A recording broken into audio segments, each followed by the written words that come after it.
Hello, everyone. I'm your host, Michael Whitehouse. This is the Conference21 Weekly Round Table. Today, our guest is Rick Cram. I believe we're also going to be joined by Daniel Greenwolf, unless he just sent me a message saying he can't make it.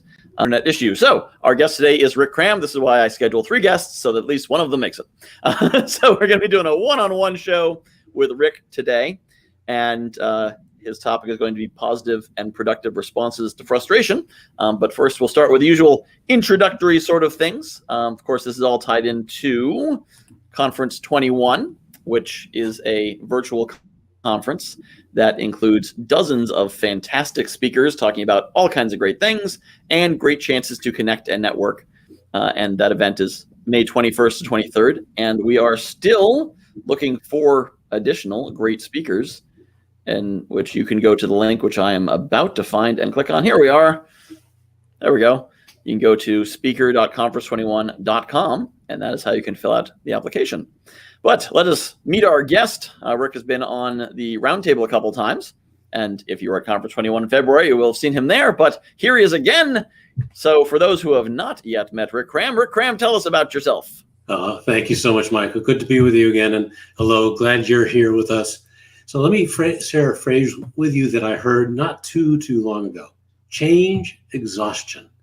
Can you relate to that, especially perhaps over this past year? The leadership development director for a major bank said that to me before a program that I put on for them, Plan to Be Your Best as You Navigate Change, because she said, our people are experiencing change exhaustion, and with that comes frustration, having a harder time making decisions, not being as productive, not being as happy. The communication is breaking down, the teamwork is breaking down. And there was one change after another and a tremendous amount of stress and anxiety, making it harder to lead themselves and others through these changes. And that's what I've been addressing. I found after consulting to some hundreds of companies that I found that the people who plan to be their best navigate change more successfully. And it is all about having a plan, being very intentional, and knowing what it means to be your best, as well as how to bring the best out of others. So that's what I do as a consultant, as a facilitator, and as a strategist. And so that's what we'll drill into a little bit deeper in just a few minutes. All right, very good. And also one thing I want to share is this new, so what you were saying, I didn't type what the next link was going to be. But I have a new link. So some of you may be aware I do a daily motivational podcast, which I hopefully typed in correctly, which I now have a newer, better link, which is morningmotivation.fun, easy to remember and easy to find. And it puts a positive message. So folks like Rick can help you with actually making the plans and the strategy and the thinky aheady part. And I'm good for the rah, rah, rah, yay part. And both parts are very important. So morningmotivation.fun will get you the rah, rah, rah, yay. Although it's not all rah, rah.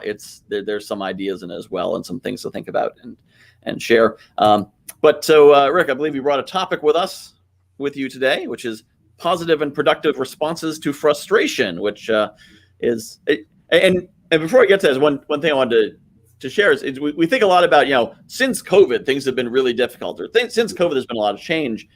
And I think we forget sometimes that before COVID, things were pretty difficult and there was a lot of change too. It's not like, everything was just smooth sailing for the last 20 years and then COVID just sort of messed it all up. There were a couple challenges and a few clouds on the horizon before a worldwide pandemic tossed everything upside down. So this is a hot topic today, yesterday, and tomorrow. To your point, I was talking to Bill Fine, the former general manager of WCVB TV and a former high school student of mine, and he said a major challenge such as a pandemic has a unique way of shining a light on other pre-existing problems. Mm-hmm. Perhaps those of you who are watching can relate. I'm just curious, with you, Michael, is there a particular challenge that's been more frustrating since the pandemic has set in for you? Well, the pandemic, the biggest challenge has been child raising stuff. So if I didn't have a 6-year-old to navigate through the ever changing schedule of school and all that, I don't think it would be quite so difficult, because honestly, I had more problems before the pandemic than during. Because before I was kind of stuck. I've been thinking about a motivational speech I may put together about how I didn't so much grow up in privilege, but I also didn't grow up in want. I grew up in mediocrity. So when you're in privilege, that gives you some assets and resources. When you're in want, you're hungry. You're like, I don't want to be poor anymore. I want to. But when you're just kind of, then you have neither of those things. And I was sort of in that good enough. Like, things weren't great, but they weren't terrible. And so the pandemic just flipped everything over, and suddenly I had to reevaluate everything. But that change exhaustion thing you mentioned is definitely spot on, because everything is flipped over. Everything is new. Everything is in the stretch zone. Nothing's in the comfort zone. And it's death by 1,000 cuts. Nothing's really hard individually, but there's 1,000 of them. And suddenly you get to the point where, like, why is my brain not braining? Why I'm sleeping enough. Why am I still tired? It's just that constant nudge that wears you out. And the answer to the why is that emotional response we have to all of that, as well as an increased constant level, especially this past year, of cortisol, the stress hormone. When we wake up in the morning, even after what seems like a full night's sleep, and we're tired, that's cortisol at work. When we're having a hard time being as creative as we want to be, or relating to other people as we ordinarily would or wish we would, that's cortisol at work. It is actually a toxic chemical, and we've all been experiencing it such high chronic levels. So that's why I think what you're saying, what you're experiencing, Michael, and maybe those of you who are experiencing that as well, isn't this the case? When we have change exhaustion and those difficulties, what we really want is to be free from those, so we can be our best in our relationships, in work, in the things that we want to enjoy in life. And that's all been so much more challenging, because change has been challenging everything this past year. And I think actually, so Daniel Greenwald was supposed to be with us. He's having internet issues. He actually just shared this comment that popped up here. And I think one other factor that kind of reminds me of is everything is, so he said, I could certainly use some positive, productive response to frustration right now. Sorry, folks, as I fight with my internet demons. And one thing, too, is now everything is internet-based. Like, there's no fallback to something that might just work. And the internet is reliable except when it's not, and computers work except when they don't. And, all technology is a little unreliable sometimes. And so when suddenly everything you're doing depends on these, inscrutable internet gods, you can kind of understand why peasants of the old days would make sacrifices to the gods for the good harvest, because you kind of want to be like, so what do I need to sacrifice to my computer to make this frickin' Zoom call work? Because this one's so important, I need to be there, and it's not connecting. What's going on? I think that sort of adds that underlying. Because you could always have gotten in a car accident on the way to an important meeting, or you could always get sick or whatever. But there's something about technology failures that have an additional level of frustration to them, because they're just so arcane. Speaking of an issue with a car, true story from Texas, not too long ago. There's an old lady, well into her 80s, coming out of a grocery store. And as she's approaching her car, she looks at it and realizes the windows are not only down a little bit, but some smoke is coming out from inside, up through the top of the windows. And she notices that the car is running, and there's loud music. The closer she gets to it, there's loud music inside, along with 4 young men. Here she is in Texas, late 80s.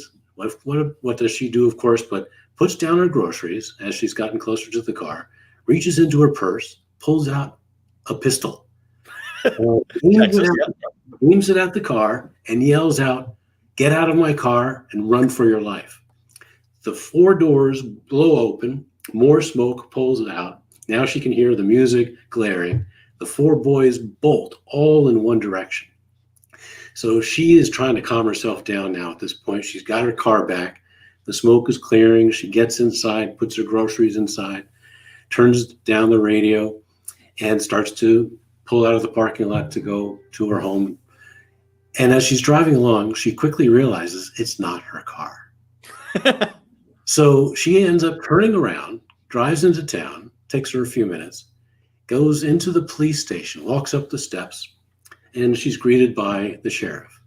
And she's trying to still calm herself down, breathing hard and feeling pretty bad about herself. And she starts to explain to the sheriff exactly what happened. He starts to laugh. And she says, "Why are you laughing?" And he ends up pointing down the hall, and there in another office are those 4 boys saying that they just got carjacked by a little old lady. True story. And it ends up being an example of how in a frustrating situation, we don't always necessarily behave exactly as we wish we might. Mm-hmm. So with that in question, let me ask you, if I can share my screen, Michael. Sure. Let me offer this question. How do you respond to frustration? And let me present it for you this way. I'm going to see if this works, and let me know if there's any issue as I'm progressing.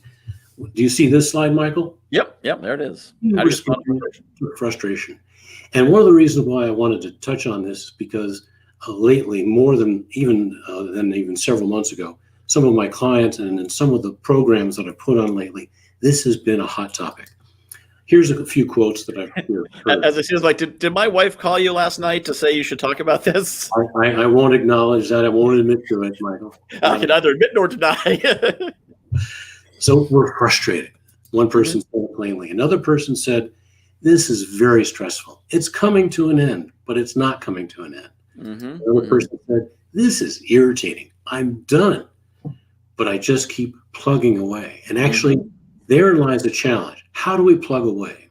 So let me share this thought with you don't you love it when a great actor comes out with a great quote like this? Expectation is the mother of all frustration. And let me jump right into a solution that actually came out of a discussion earlier this month with one of my programs where we were talking about the whole person. What we're experiencing, especially with the pandemic, it's a whole person experience. The professional side of us, social, emotional, psychological, physical, and spiritual. And when it comes to psychologically, for starters, and even emotionally, this one person shared an exercise that she walks herself through. Lisa, very smart, one of the wisest people I know. And this is something that we will read about in a number of different articles on the same topic as well. But she would take that point about frustration and say, generally, whatever is frustrating usually is an external source. Frustration comes from, in one hand, an external source, but internally, it's because we have certain expectations. So she would go through this exercise, sometimes just in her thoughts and her words, sometimes writing it down. I'm frustrated because blank. Go ahead and name it. Blank shouldn't be this because here's that expectation that is not being met.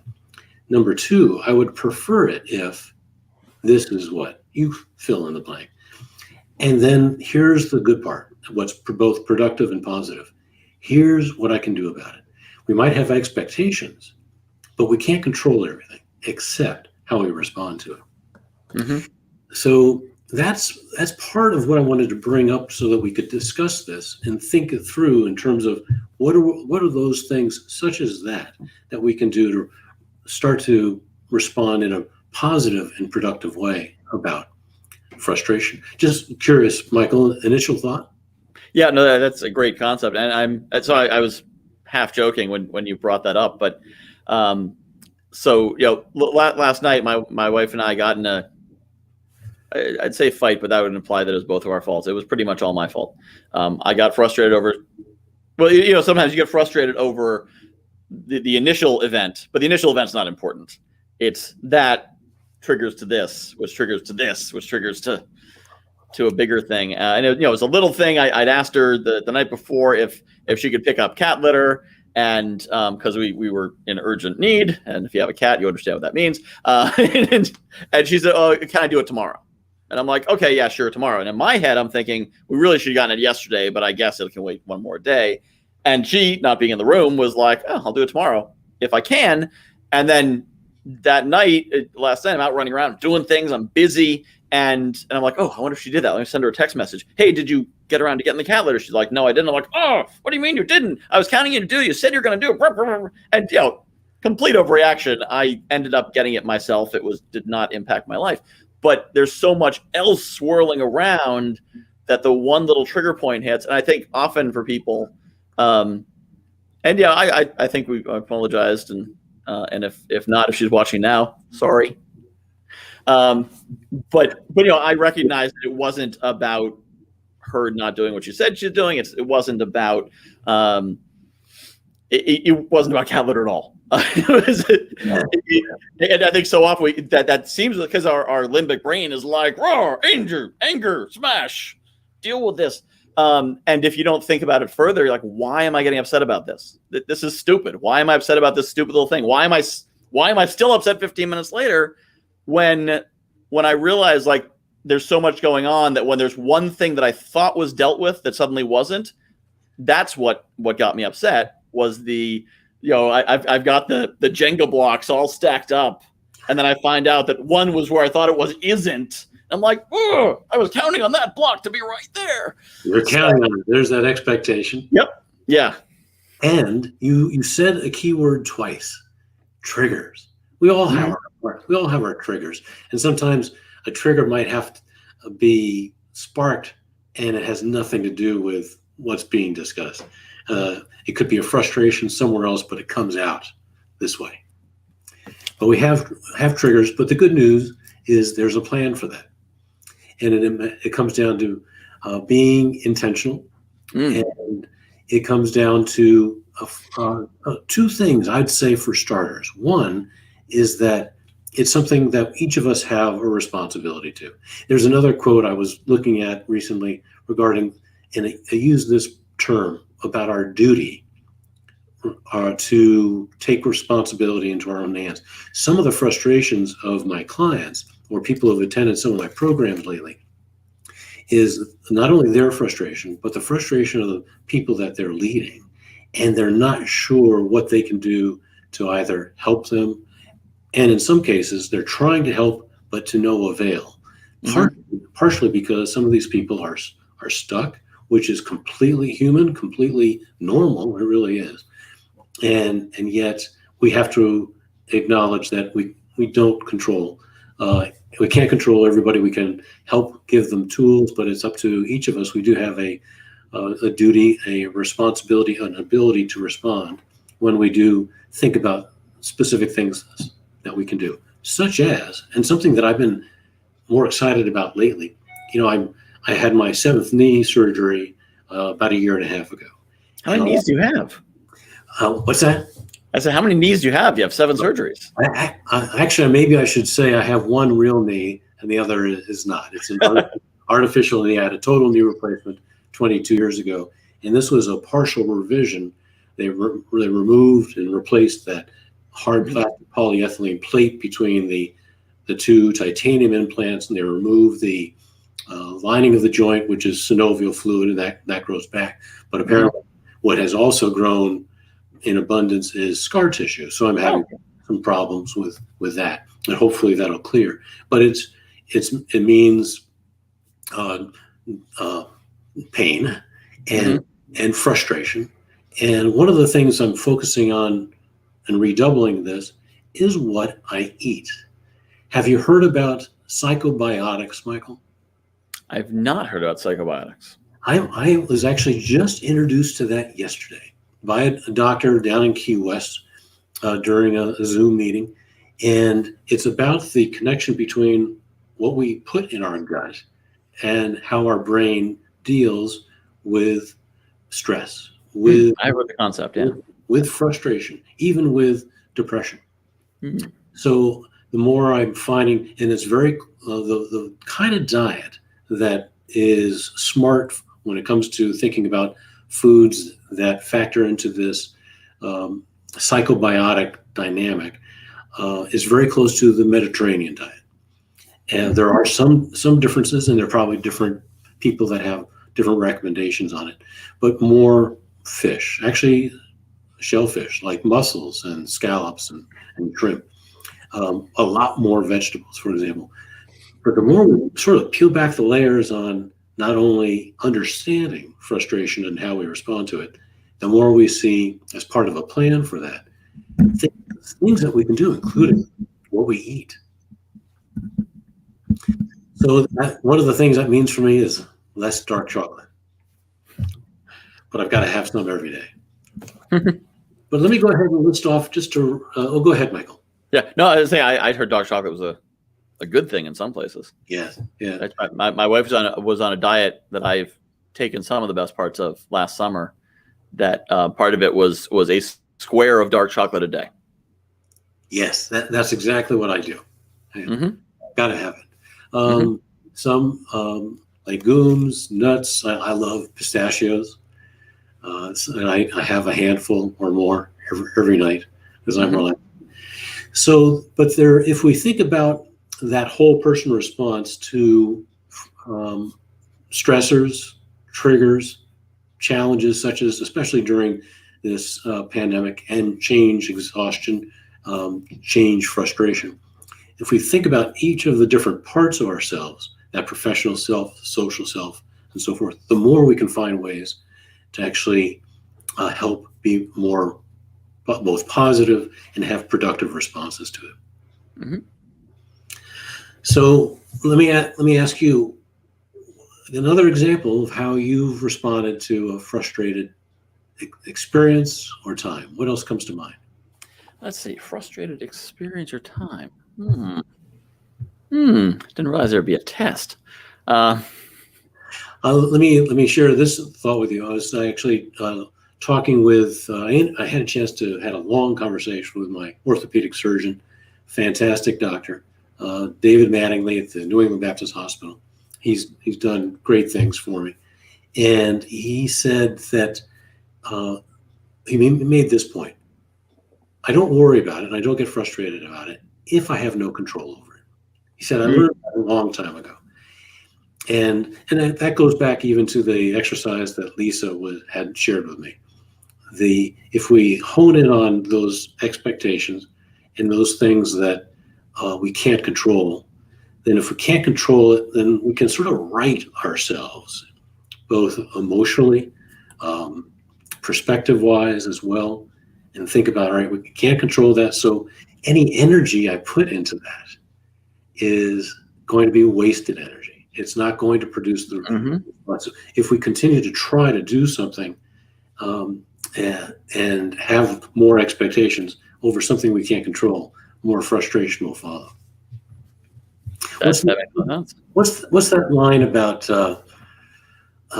if people who, or someone who might keep on trying the same thing to get different results? Is it the definition? Insanity? The definition of insanity is trying the same thing, expecting different results. Yeah. Right.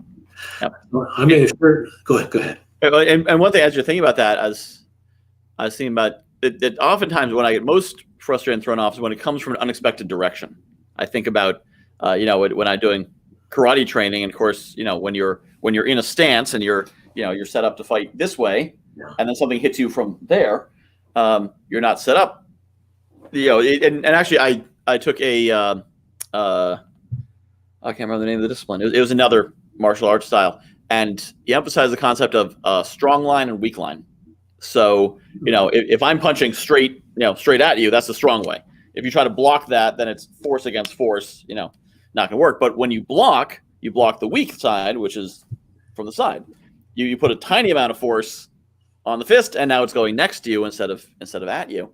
And I find that happens in life very often. Is if I'm ready for something and I'm geared up for it, then I can totally, I'm strong side. I'm ready to handle whatever. Whereas with the cat litter thing, I was focused on what I was doing and everything I was doing. And suddenly this thought, and it wasn't even external, it was internal, thought popped into my head. Oh, I wonder if that got done. And it didn't get done. And I didn't have my attention focused to it. So it sort of hit from the side where I wasn't expecting. And like a few weeks ago, I looked out my back deck. There's a shed in my backyard. And I discovered that the wind had blown the shed somehow about 2 feet over so that it was now tilted and needed to be fixed immediately. It was torquing. And And I looked at it, I said, that's not right. We should do something about that. This is a kind of big deal. This shed needs to be fixed. Like my morning is suddenly going to be rearranged around the shed, but I was ready for it. I had the time. I wasn't focused on other things. I wasn't distracted. And so I saw it as that looks like a fun little project. And I get to feel very, manly fixing something around the house, which I don't usually do because my wife's much more handy than me. But I got to, focus on that. But it came on for the front. I was in a place to receive that. Whereas other times, tiny little things, my email app won't open or whatever.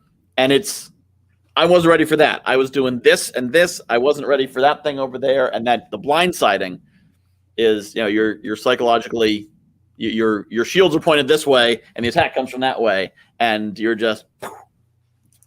Yes. So to your point, especially regarding the martial arts example, which is excellent, in effect, you were intentional about it. You had expected reactions depending upon how the energy or force is coming at you. And isn't that a plan? Mm-hmm. You've got a plan. And basically, that's one of the things that I do to help people. When you have a plan in place, you're predetermining how you're going to react and respond to a host of situations, both good and challenging. Thinking through consequences, thinking ahead intentionally, planning ahead gives us the ability to better mitigate when those expectations are disappointed. And that happens. That's part of business. It's part of life. And of course, if your plan anticipates more of those unexpected things, because technology failures, the failure may be unexpected, but technology failures as a group are expected.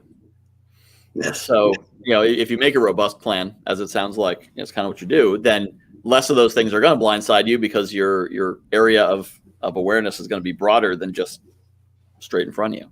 So PLAN and BEST are acronyms for the 8 primary leadership and planning strategies. P stands for prepare, L stands for listen, A stands for accept.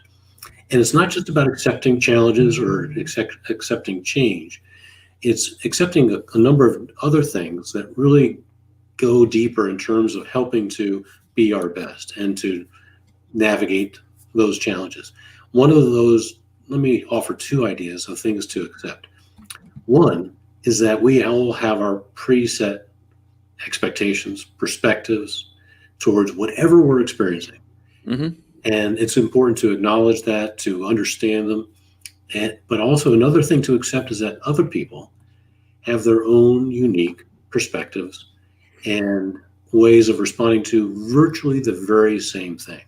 We have so many commonalities between us, but a tremendous number of unique qualities, going back to how we were taught. And I think you and I had this conversation before.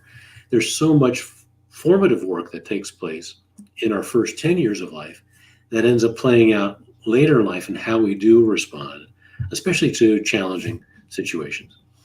We follow certain models that we might have seen others in our lives, our parents and others, to the experiences that we have in our teens. They all factor into how we respond to challenges, disappointments, and so forth later on in life. So when it comes to that, applying that A strategy, that accept strategy, there's a few questions that we can ask ourselves to put that plan together. One of them is, what do you need to shed? What do you need to let go of? And if we think about that, and let me invite all of you who are watching to do the same thing and even write it down. What do you need to let go of? In business, sometimes it might be a certain pattern of time management. In working with clients, sometimes it's important to shed certain expectations. Maybe even a client that isn't the best match. If you're really going to seek the kind of growth that you're looking for, it's especially challenging now, but think of those things, and it could come from so many different places. What do you need to shed? And then the answers to that question can be a very practical addition to your plan. So just curious, what are your thoughts on that, Michael? Yeah, it's definitely great concept. And Yeah, a lot that sort of gets the idea of addition through subtraction. That there can often be, because sometimes, someone will lose a client, they're like, oh, I lost a client. And then they realize, I didn't really lose a client. I lost a headache that paid me, but I lost a headache, suddenly getting rid of that client, or, you lose an employee. There might be an employee on your team who's everyone can grow by them being somewhere else. Going back to that point earlier on in this hour, if we are seeking to free ourselves from the change exhaustion, the frustration, all the challenges that come along with how change can challenge everything, then answering that question, yes, it might be eliminating a headache, but it also is what you gain. Here's another way of looking at those consequences. You gain freedom to pursue a client that is a better match. And conversely, there's another question to ponder and answer, and it is, what do I need to embrace? And by that, I mean, it's worthwhile in the planning process, and this is often done, certainly in the course of doing a SWOT analysis, thinking in terms of where's the goodness, what do I need to reinforce?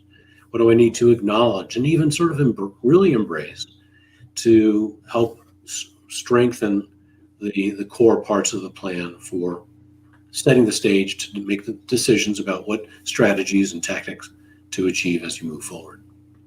So on one hand, what do I need to wrap my head and my arms and my heart around? What do I need to shed? It's part of that acceptance or accepting strategy. Makes a lot of sense. Yeah. And in terms of the accepting and getting into what you're saying with expectations is, tying back to something you were saying, that oftentimes we're not accepting things as they are, and that's where the frustration occurs. And because we're not accepting them, we're not making plans for them. I think there's a lot of denial in March last year that the science was pretty clear for anyone who was paying close attention. This was going to be a long haul thing. It was going to be months, possibly years. It wasn't going to be 2 weeks or 4 weeks or anything silly like that. But people didn't want to accept that things just changed and they're going to be really different for a really long time. And so they denied it. And because they denied it, they couldn't start responding to it until they accepted it. So some people took a month, 2 months before they accepted, we're going to be in a quarantine for a number of months. Oh, okay. And of course, now you're 2 months in, you've used 2 months of resources and it's a challenge. But the quarantine's not the only example, it's just the most universal one. But that, not accepting, and this happens in life too. You lose the job, and for 6 months you're still thinking about, well, how could maybe if I hadn't said this, or what if he hadn't done that? What if I'd filled that report out? Maybe I should sue. Oh, maybe I can go back. Maybe they can give it back to me. You're still living back there because you haven't accepted what you left. And as soon as you accept it, there's all kinds of opportunities out there, but you need to accept where you're not. And in sales, I had this when I was doing sales. You lose a deal, and you get to the next presentation, and you finish the next presentation. You're still thinking about the one you lost, and of course, you lost the next one too because your head wasn't in it. Because you're still focused on the one. Because you can't accept but that was such a good client. What? How could they not? And whereas if you can just accept, be like, well, guess that's not one for me. Next. I believe it was Henry Ford who once said, "Don't look back unless you're planning to go that way." I've done it. I've, like we all have. I think in certain industries, the average tenure of any particular role, especially when it comes to marketing and sales, I believe it's only about 2.5 years. Yeah. So it's commonplace. And there's other, one of the things I discovered, and the more I've researched this, I found it to be something that's explained with the way our brains work, neuroplasticity, is that when there is that trigger, such as you were mentioning earlier, and we're frustrated by it, that means it struck a nerve, something that is really upsetting to something within us. So one of the things that I found to be especially helpful is to actually go ahead and spend time with it. Sit down, make time, have a pad of paper, or perhaps if you do journaling, and write down your thoughts about it. When I do that, I got to say, virtually every time I do that, and I don't do it often enough, sometimes it's once or twice a week, sometimes I skip a week, but it's cathartic. And it helps the mind both take those jumbled thoughts. When we write them down, they become more organized and more manageable, and it provides clarity. So for those of you who might be experiencing any kind of frustration, or something is really eating at you, gnawing at you that you can't let go, join me and write down what it is that is so irritating about it. What is it?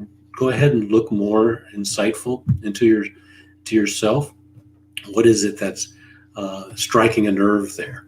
And this is one of the reasons why on Wednesdays I've got the complimentary Zoom meeting at 1 o'clock Eastern time called Now What Do I Do?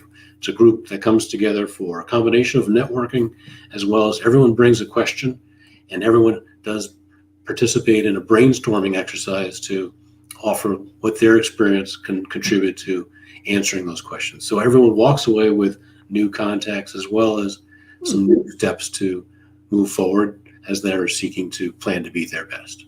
You said that's Wednesdays at 1 o'clock? Yes, Wednesdays at 1 o'clock. If you click on, actually, yes, right at the homepage, scroll down, you'll see a couple of videos, as well as a link to exactly that. Now, what do I do? And it's complimentary and generally just under an hour. And the people who attend this, most of them are small to mid-sized business leaders, and a fantastic group of people. I'll check that out myself. And I love the constant kind of looking into it, because it's true with a lot of unpleasant things. If you try to avoid them, they get worse. I've actually heard about a technique for dealing with physical pain. Whether it's tooth pain, elbow, whatever, is because when you have pain, your brain tries to avoid it, try to look somewhere else or think somewhere else, and then it's sort of there. But an interesting exercise is try to focus your full attention on the pain, because what you discover is, if you want to look at something, if I want to look at you on the screen, then my eyes will see you, and my eyes know where to track, and there's a certain area that is your face. If you try to focus your brain on the pain, there isn't a location. So it's almost like instead of you running away from it, it starts running away from you. And you're thinking, okay, my elbow hurts. Well, is it at the tip of my elbow? It's not quite the tip. All right, let me focus a little further in, maybe in the bone. Do I feel it? No, I don't feel it there either. Do I feel it on the inside? No, it's not quite on the inside. Do I feel it on the outside? And eventually, you have focused your mind on every part of that joint and can't find it. So there's still pain, but your brain's thinking, well, I've looked at it exhaustively and I can't find it, so obviously it can't be that real. And it's a really a powerful technique to kind of dive into that. And the same thing happens with frustration. If you're just saying, I've got frustration, but if you go to write it down, journal, email someone, whatever, and especially if you journal it as if you're writing to somebody and be like, Rick, let me tell you why I'm frustrated. And then you get to the end of writing it and you go back and read it, you're like, well, that's not anything. What am I so frustrated about? Cat litter? What? That's nothing. And you suddenly realize that it was one little splinter that was just left to fester. And once you actually look closely at it, you're like, oh, that's not I'm sure this happened to you, that you go through the process and you realize, I'm frustrated. My desk is messy and I could clean this in 5 minutes. And you spend 5 minutes cleaning the desk and you're like, oh, my problem solved. Right. I did it 6 weeks ago. Yes, exactly. That pain example is really good. When I was going through in the years, I was going through the 4th, 5th, and 6th operation on my left knee, and the pain management I was going through. One particular person I was meeting with on a regular basis, thinking through strategies on this, and she pointed out, every time you refer to your knee, you say the knee. I had actually, in a way, disassociated myself from the knee. And so it's interesting to think about the words that we use in our own mind, or sometimes we'll even say them, which reveal some of these issues. So that's when I really was learning the value of, just as you're describing, writing things down and organizing the thoughts and providing some perspective and practical solutions to navigate it all. Yeah, that's some really good stuff. So I know it is still early. You're joining us again in May for Conference 21, right? I'm so looking forward to it. Awesome. Okay. If I'd been planning ahead better, I would have checked the list so I didn't have to ask that question. But so do you have a plan for what you're talking about yet, or is that still under development? It's a little bit under development. I'm thinking that I'm going to do two things. I might go a little bit deeper into a few more examples of how to navigate the challenging aspects of the pandemic, because it's still going on. And part of what's happening is that, just to the point of one of those quotes, not just waves of more possible infections, but even the wave and the changes that come along with opening up is already starting to, I don't think I'm understating it by saying it's wreaking havoc with some people. For example, I know of a number of teachers who are actually seeing an increased amount of stress, knowing that more students are coming back into the classroom. Yep. And to deal with that change, not only are there more changes that come along, but one of the both good and challenging aspects of navigating it is that even more needs to change in terms of how we're responding to it. So in effect, I'll drill a little bit deeper into some of this, but I'm also going to see what is especially resonating with people. I'm always trying to have a pulse on certainly my clients and people in my world of what do they need right now. So I might be particularly responsive to finding out what people need at the time. And just curious, Michael, do you have any kind of mechanism in place where people can give you feedback that say, I want to attend this, but here's what I'm hoping to get from it? I don't currently have that in place because I haven't figured out a good way to bend the technology to my will in that fashion. I wonder do you have a Facebook group? I know I'm a member. Yes. So we do have the Facebook, the Conference 21 discussion group. And I could certainly send out a survey. So we send out surveys after the event. I could certainly send out surveys before the event to speakers and attendees, because really, as I explained to someone else, speakers 7/8 of the time are attendees. Yes. 1/8 of the time you're speaking, and the other 7/8 you're attending. Yes. And some of the best connections were among speaker to speaker connected, as peer to peer. And something else I wanted to mention is in the February event, we did it all webinar style. So you're up on stage, everyone's watching, but there is a seminar mode. It has a limit of 16 people per room, but it's like a Zoom. Everyone's in there together. So I am going to be. I meant to put that out in the initial application and forgot. But there's going to be a follow-up questionnaire about would you like webinar style or seminar style? And because I know a lot of our speakers, first thing they did was, who wants to come up on stage with me? And really, wanted something more engaging. So that's going to be an option for anyone who wants to do that. I found out a long time ago, so much goodness comes from listening to people who are going to be attending the program beforehand. Often, this happens a tremendous amount, actually. Clients will bring me in to put on a program, and I'll do as part of the entire scope of work some pre-engagement, both get an assessment, but also an assessment of needs from the people who are attending. And there's often more insight in terms of how I can add value by the feedback I get from the attendees, even making a note, days, but even weeks before. And then there's so all that pre-event engagement provides the opportunity for that workshop or meeting or working session to be far more productive. And it contributes even to what we do in the post-event engagement and how the work that we do to make sure everything is being applied is to the optimal point. That makes a lot of sense. Yes.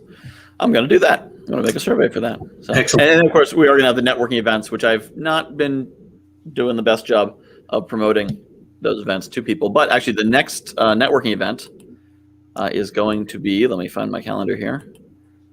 I think it's going to be, Monday the 5th at 7 p.m. Eastern Daylight Time. Excellent. I will be there. Okay, yeah. So it's the first Monday at 7 and the third Friday at noon. I think it's noon. But I'll be emailing that out. Of course, that's for ticket holders only. So anyone who is a ticket holder or speaker, I will be putting that out there. And for all the speakers, it'll be in the virtual green room, because I did hear my speakers who said too many emails. Put it all in one place so I can just find it when I want to. So I did figure out how to manhandle technology into doing that. So what's up with that? What do they mean? Too many emails? Who's getting too many emails? I think without having I can tell you what they're saying is having a lot of emails is an issue as long as there's someplace you can go to find everything. Because the worst is, which of these 32 emails is the thing I need in? Where's the link? Is it here? No. Is it here? No. Is it here? No. Is it here? So if you just search for my email address in your email, then there's going to be 70 emails, and somewhere in there is that link you need. So it's all going to be at one speaker only location for everything the speakers need. And then with the website, we've got, if I could turn my chair the right way, there we go. Black Dragon Marketing, Tarletta Williams, who was one of our speakers in February and will be speaking again. She's actually partnering with us to create a bigger, better website, which will make it easier for folks to be able to find what they're looking for. There's going to be tags on all the presentations. So you can click the mindset tag and it'll show you all the mindset talks. And when they're happening, you'll be able to click on the schedule and it'll take you to the talk. So it'll be much easier, because I think most of our speakers just kind of got to the hour and then wandered from room to room to see which one they like best, which, works, but it's nice to be able to plan ahead a little better and figure out what's what. And of course, that's why we're doing things like the roundtables. Yeah. So people can see Rick talk about what he's talking about and be like, I want more of that. I want to see more Rick. I'm going to go see his talk, or, whoever else. Thank you, Michael. And everyone, I hope you'll join us.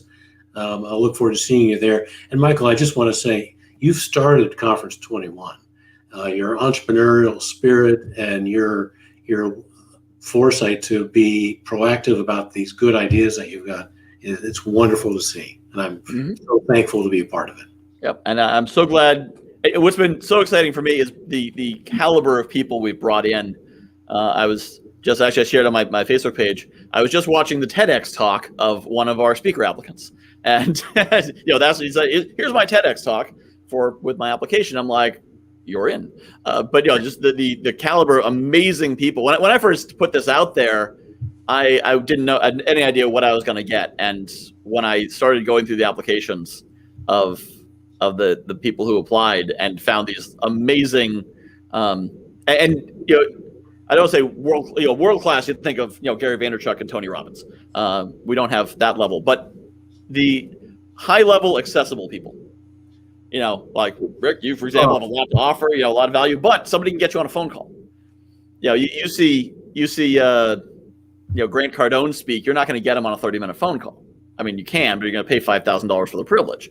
Whereas the kind of people we have as speakers, they are people who are, a 30-minute phone call could be tremendously valuable, but they're accessible. They're not, world famous people who cost $100,000 to get on your stage, and their low cost entry level program is only $5,000. We have much more accessible people, and that's what I really want, is something where you can go to the conference, make some connections, and really change the trajectory of your life and your business because you met that speaker or even that attendee, developed a relationship, maybe join their program, maybe hire them as a coach, but it's something where that is possible.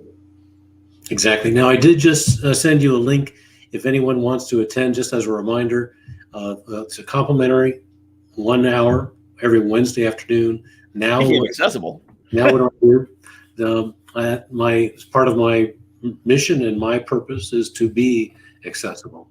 Awesome. Mission to help people learn something that is only taught. It is something learned, and I've had the privilege of being able to learn this through working with hundreds of clients, having ups and downs in my professional career as well as life experiences, from the 7 knee surgeries, the loss of a child, the day he was born, and more, that I found that there's a universal set of strategies that help us navigate change, whether it's business or professional or personal.